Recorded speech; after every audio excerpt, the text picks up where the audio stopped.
Broadcasting from the business capital of the world, this is the Podcast Business News Network. I'm quite certain that you've said this to somebody or have heard it from somebody, but you're acting like a child. You're acting like a child. You are. We all are. Right now, we're all acting like kids. And what am I talking about here? We're piloted by what influenced us as small children. And that also influences our adult decisions now. It's crazy, but it's been scientifically proven, and it holds you back, gives you limiting beliefs. Inner child work is what we're going to talk about today. And we're doing that with an amazing transformation and spiritual coach that helps you claim your inner peace. River Zuwiala joins us once again. How are you doing today? Good, Steve. How are you? Acting like a child. Awesome. As long as you don't let the inner child overrun your life, then you're good. But you have to let it come out to play. For sure. Essential. Let's just explain what we're talking about here in terms of the child within us that is holding us back. What would you like to know? Well, it's my understanding that between the ages of birth and roughly 7, mostly everything that you've experienced during that period is how you act now. Is that correct? Absolutely. It's what molds us. So if we have an absent parent, let's say, where we have a parent that's actually there but ignores us, ignores our needs, then it's going to stifle how we present ourselves later on in life. We won't know how to get our needs met. If we keep on asking and we get our needs denied, or if it's sometimes there and sometimes it's not there, it's very confusing. Like I was saying the last time I spoke with you about how if we have a parent who is there for us at one point and then they're not there, or little Johnny comes home from school and dad says, go out to play. It's a beautiful day. But the next day, dad seems like he's in the same good mood, but he says, get in your room, do your homework. You can't go out to play right now. And then he gets in trouble. So it's that kind of dynamic. And not only that, but if you've also gone through any kind of traumas, that's going to play on how you present yourself as an adult too, because it's going to affect your intelligence, your emotional intelligence. Even the things, something as simple, and this is correct us if it's wrong or you disagree, something as simple as, every parent has pretty much said this, money doesn't grow on trees. Be careful. Save your money. Now you could hear that when you were 7 years old, and that comment could hold you back from making money or making the money that you truly deserve, because subconsciously you think that money is scarce. Money is scarce. It's not good. There's not enough around. Is that also an example of what's going on here? Would you like to say that's called an indoctrinated belief? I don't know what that means. Here we go. This is why I started all this, Steve. Indoctrinations, we have them everywhere in our life, in religion, in school, in our parenting, in our childhood, everywhere. And that what you just spoke of is an indoctrinated belief. If somebody posts something on you and that's their opinion, and you don't have the ability to fight with it, and you assume that that's the way it is, then you're going to have that belief stuck in your head until you learn better. AKA why people look for coaches. They look for life coaches because they understand that there's something that is holding them back and they can't pinpoint it. And therefore they go to a psychiatrist, psychologist, or a coach. They go there to find out what is going on. What is their blocks? And yes, that would be a block. That would be a belief that stifles our growth. So my comment, I just want to say this real quick. Sure. When somebody said money doesn't grow on trees, I'm like, well, where did the paper come from? Ooh, crafty. I know, right? It's terrible, but yeah, sure. But it's true. And it's interesting how one child could hear a comment like that, pick anyone. Another child could hear it, and it doesn't even affect them, whereby the other one, it made a mark on them and kind of piloted them as an adult, because every child is different. Do you feel that when a child is born, you have two children, two different parents, different ethnic backgrounds, maybe speak different languages? Um, Factor out the DNA stuff, the genetics, put that aside. You have two kids. They're the same. They're essentially the same, like an empty slate.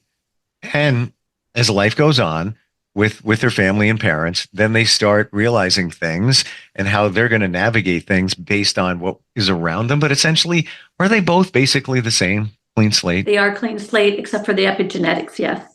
The child, they don't know anything, and they have to be groomed into what their belief systems are. So anything that happens to them, especially up to the age of 7, is going to be something that is going to be more unconscious and subconscious, a programming that's going to stick with them rather than them consciously knowing. The inner child, does that come from, you hear these terms, oh, she's got daddy issues or he's got mommy issues. That's coming from inner child as well. Absolutely. Yeah. Yes. We are molded by what people model to us. Yeah. So yes, absolutely. I'm connected to somebody, friend of mine, just got divorced, and his wife wanted to get divorced. And I'm connecting back to what we just talked about.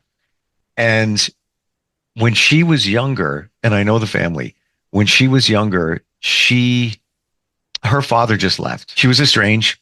Years later, my friend got married to her, and everything was, everything was good. She got back together with her dad. Everything was great. Fast forward, one day she told him, I don't want him. I want to get divorced. Shocked the family, shocked the kids, everybody. And then as he traced it back, when her father got cancer and then passed away, by the way, she deployed the divorce like 6 months after he passed away. He found out that she had been cheating along the way. And then the topper of the story is that he showed me pictures of her father, who I knew, and who she's with now. It's the same person. They look the same. Same features, same hair. That's a slightly younger version, same ethnic background, same hobbies. And, he's trying to piece it all together and figure it out, going to therapy and everything. But essentially what he said to me is it's like she did the same exact thing her father did. And she was looking for approval in other men. And that's why she strayed from the relationship. And she's back with dad again in so many words. Would you say that, I don't want to say textbook, but does that sound like a classic inner child, not healed, and this is what became of a relationship? Absolutely. This is where people have a tendency, if they're not healing their inner child wounds, what will happen is they're going to try to reenact things, and they're not even consciously aware of it if they don't work on it. Yeah. That if they try to reenact something in order to get their needs met, or to figure out how to get their needs met, yeah, or to figure out what happened because they didn't get their needs met. It's a kind of a cycle. And if we talk about like this being inside the cyclone, like having inner peace, when you're inside the eye of that storm, you can see everything clearly. Because the eye, the all-seeing eye, or the pineal gland, if you will, third eye. The third eye, yes, that's where you see everything, all the chaos around you. The calm is when you can stay calm and peaceful and see everything for what it actually is all around you. So when you're having these issues, you're not like the inner child is not in the eye of the storm because they don't feel like they have any support. It's all in the cyclone around them. But they don't realize that there's any way to get to the eye to find that peace. And they're always constantly searching for it, whether they know it or not. I think that's the $50 tip coming from Jackie right now. They're always searching for it, and they don't know that they are. I was in a relationship years ago, and she always would want to press my button. Like just loved confrontation. And I'm like, chill, this is it. I'm low key. We figure it out. We work it out. It's all good. But always would go at me. And then I figured out it's probably because her father was abusive. He was verbally abusive and more to mom, a lot of yelling. And my opinion is that was her comfortable spot. That's where because we would gravitate toward what we're familiar with, what we feel good with. Do you know why that is? I have an idea, but you tell. Okay. When we have these kinds of traumas and we don't work through them, we don't have anybody to talk to because we don't know any better. It's an indoctrination of what's going on. Then our brain will find a pathway to protect us. It's like the ego at play. So being that the ego is at play and trying to safeguard us from pain, our brains will rewire to a pathway that makes sense at that time, whether it's to block something or a chemical reaction that's going to stop it from getting to the place where it needs to be deciphered. So the hippocampus and the prefrontal cortex, everything's stored in the hippocampus, but then when it needs to get deciphered, it's like the hippocampus is the book and the prefrontal cortex of the front brain reads the book. And if the pathway is not met properly, then your prefrontal cortex can't decipher what it really actually is. So the ego tries to protect you in a way that you don't like confrontation. You don't like to be up against things that feel uncomfortable. So people have a tendency to stop going there. They don't want confrontation. They don't want to talk about things, that's where you have growth. That's where you have communication issues if you don't move forward with it. So that connection is necessary to rewire the brain. That's why we call it rewiring, because that pathway has been cut off somehow. You're not going to want to talk to anybody unless you realize there's something going on. Yeah. Yeah. It's, how do you go deep, River, in figuring out what's going on there? Is it through a series of questions? Is it energy modalities? What's going on? I have a tendency to do things a bit different because I am a spiritual coach, that I will take people in a meditation to connect with their inner child. This is my favorite part of the work that I do. Take them in, I guide them, but they take me to the place that makes sense to them. And they could be standing in front of a parent who was absent, where they can see things in a different way. When they go in, they can bring things up from the hippocampus, from that storage unit that they have. I'm not putting ideas in their head. I'm taking them to a specific period of time that they mentioned, and then bring up certain questions that's going to make them understand things in a way that's going to guide them. And they're going to draw their own roadmap back to connecting with the prefrontal cortex, to that reader who's going to decipher things in a different way than they already knew before, in order to start making sense of it. So they have these aha moments.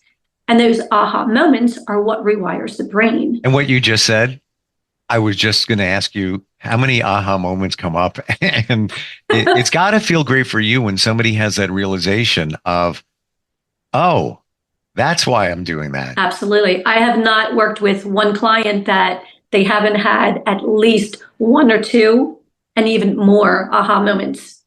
I like to, when I'm working with somebody, if they're in really deep, I will stay with them there. And if something else comes up, because things always come up, you could work on this for a lifetime. But in my area of expertise, I like to guide them, to empower them into learning how to deal with things on their own, so that they can come to me when they need to, and they can work with me for a period of time till they feel strong enough that they want to work on themselves. And they will come back to me again and again, periodically, but it won't be like a lifelong, like, I need you, I need you, I need you.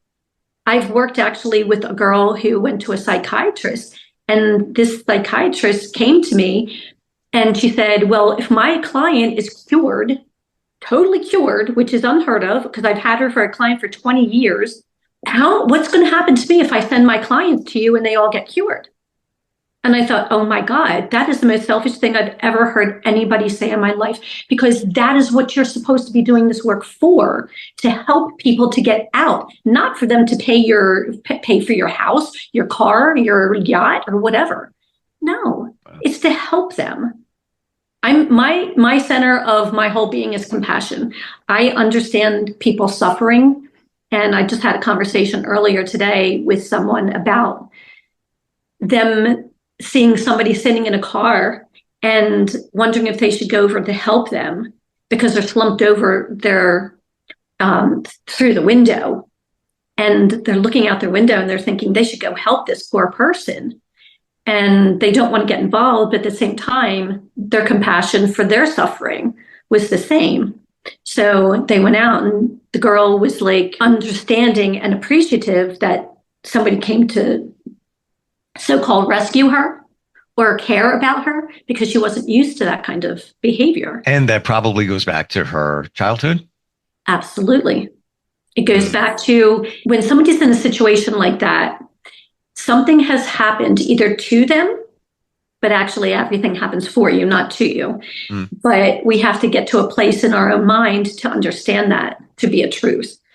So most people who are stuck in the traumas think of something as if it happened to them. And because they want to do the blame, the shame, the escapism, because they're in a place of overwhelm and fear. And they put on these masks to try to look good towards other people because they're fearful of being judged and criticized. Which is so universal in everything. And not to minimize anybody's situation, but we all walk around feeling like we're not good enough in some regard, some way, shape, and form.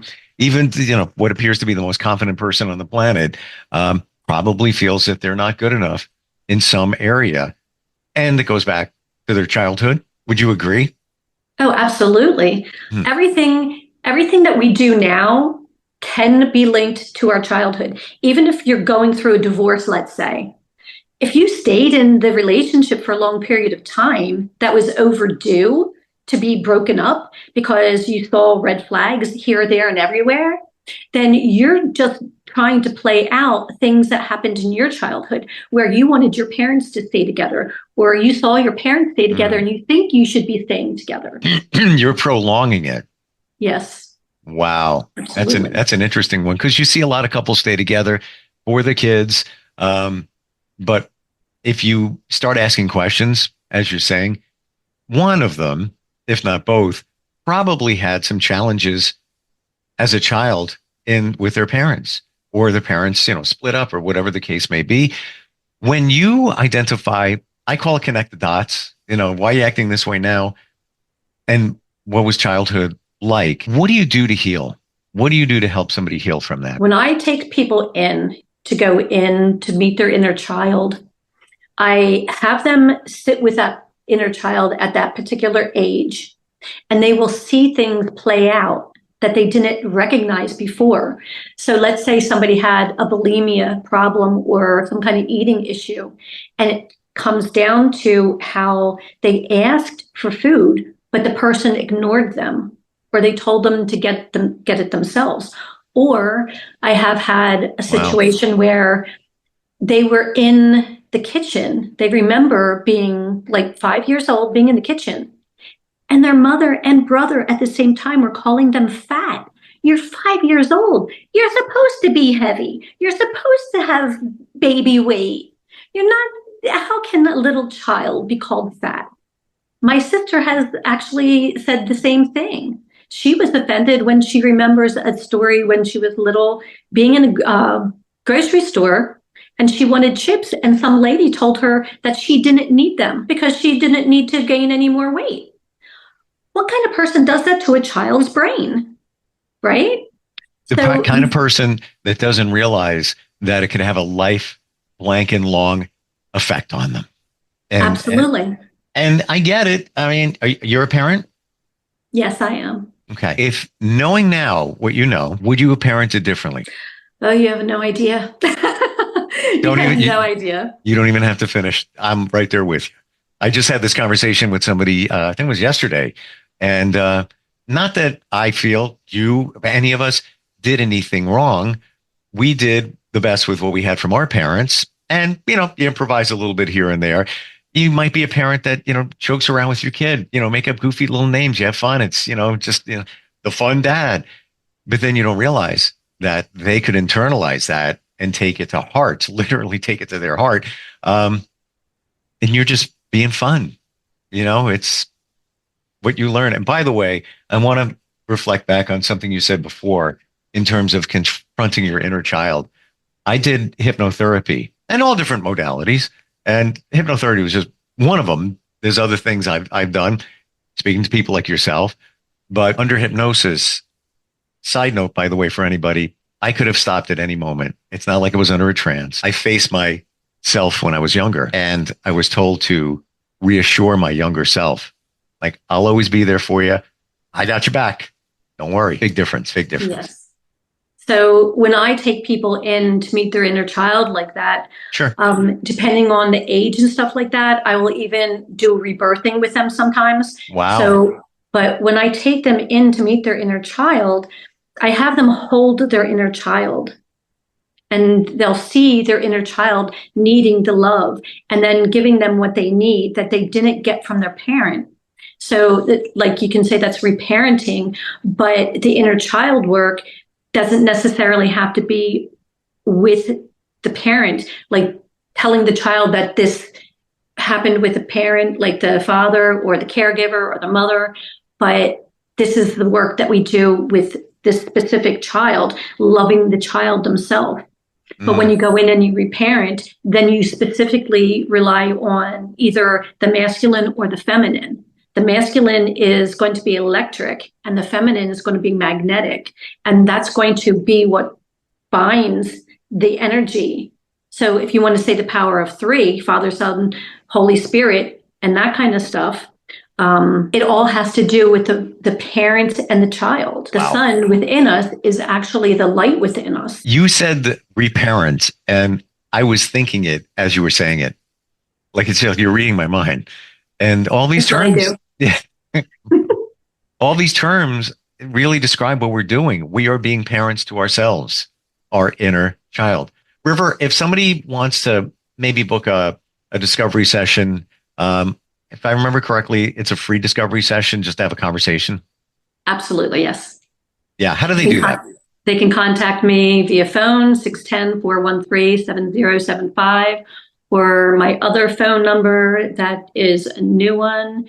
And I believe you put that up last time I spoke to you, 717-984-7911, helpline 911. Love it. There's a reason for every number in my life, Steve. Oh, I get you. And once you start, it's a whole other conversation. Looking at signs and why things happen and the synergy and all of that. Fabulous talking with you. This is not just important. This is everything. What we talked about today. It's so many people are being held back in life from their childhood. And once you figure it out, it's like the chains come off and you're like, oh, wow, I'm literally a new person. Amazing. Yes. Like a breath of fresh air. Exactly. And also innerpeaceproject.net. You can get a hold of me there as well. Gotcha. Check out my website. Wonderful talking with you today. Thanks, Steve. Wonderful talking to you too. Appreciate it. And we'll catch up next time. We'll be right back.